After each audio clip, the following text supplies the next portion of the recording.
السلام عليكم حبايبي. النهارده هنعمل مخ البانيه بطريقه سهله وبسيطه. تعالوا بقى معايا نشوف الطريقه والمكونات ايه. بصوا حبايبي، معايا المخ اهو،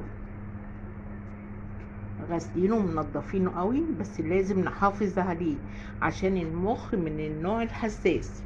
خلاص حبايبي، ومعانا اهو بصوا، معانا حله فيها ملح وفلفل وجنزبيل ورق لوري، بس مش هنحط اي حاجة تاني فيه.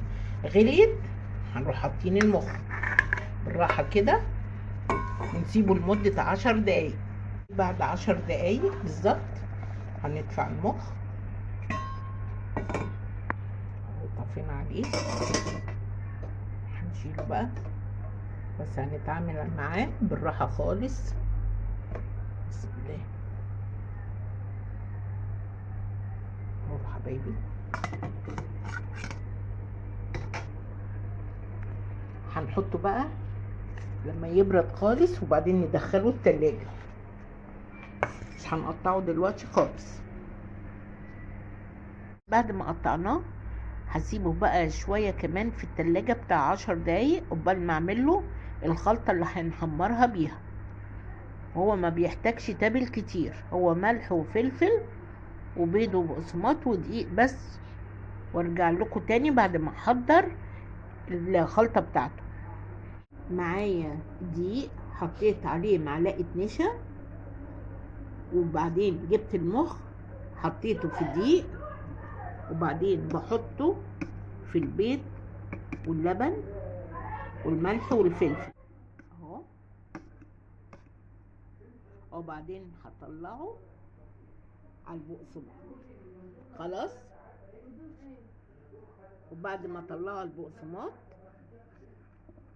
هتبله وارجع لكم تاني.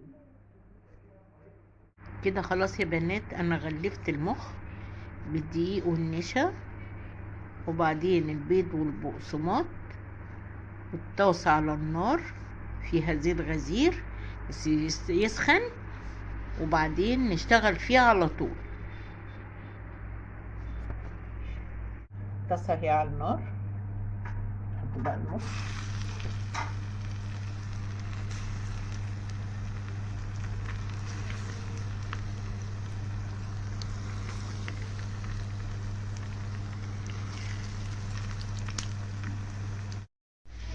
وبكده حبايبي يكون وصفتنا خلصت النهارده.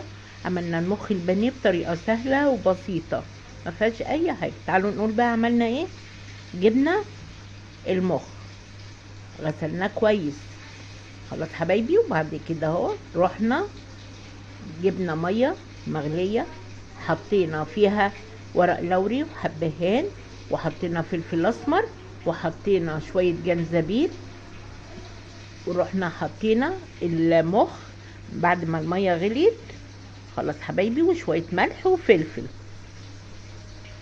وبعد كده رحنا نشلناه بعد 10 دقايق، وبعدين سيبناه لما يبرد خالص، دخلناه التلاجة، قعد في التلاجة ساعتين، وبعدين طلعناه من التلاجة قطعناه، واحنا بنقطعه طرنشات شلنا منه اي شعيرات دموية تقابلنا، بس بالراحة عشان المخ اساسا مش بيستحمل.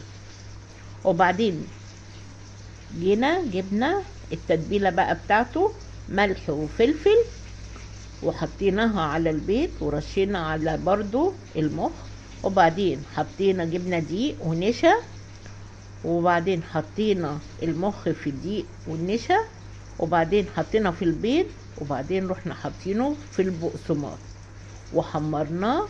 وبألف هنا حبايبي، عجبتكم الوصفة، عجبتكم الطريقة، يا ريت شير ولايك واشتراك في القناة حبايبي عشان يوصلكم منا كل وصفة جديدة سهلة وبسيطة. السلام عليكم.